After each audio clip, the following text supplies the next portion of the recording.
салом бинандагони хабартиҷӣ.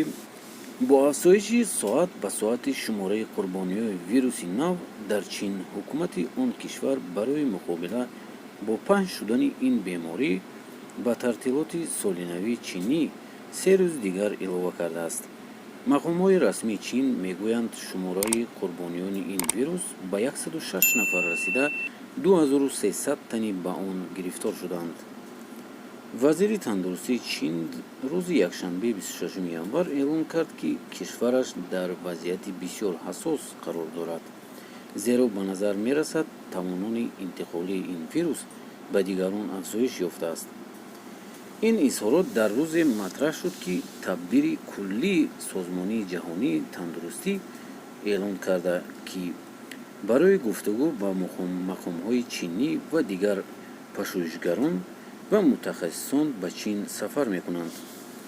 дар ҳамин ҳол ҳукумати Чин дар баёне, ки аз сӯи расонаҳои расмии Чин нашр шуд, эълон кардааст, ки 3 рӯз дигар ба иттилои соли навии чинӣ, ки аз ҷумла гузашта оғоз шудааст, изофа мешавад. таътилот бо дар назар гирифтани рӯзҳои ахири ҳафта то душанбеи ҳафтаи оянда тамдид шудааст. бинобар гузоришҳо бо ширкатҳо ва мактабҳо низ дар ин бора иттилоъ дода шудааст. ҳадаф аз тамдиди таътилот пешгирӣ аз тамосҳои бештар ва муқобила бо вирус гуфта шудааст. ин буд видеои имрӯзаи мо. дӯстони азиз, шумо эҳтиёт бошед ва дучор нашавед дар грипп ва ҳатман агар ягон касб кардед, зуд ба сӯи табиб шитоф кунед.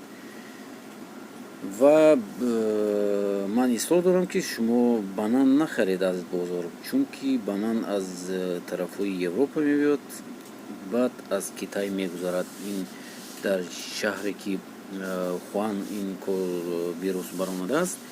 шумо худатонро бояд эҳтиёт кунед 100%. ба шумо таманно мекунам, ки аҳволотон хуб бошад ва бемор нашавед ҳеҷ ягон кас.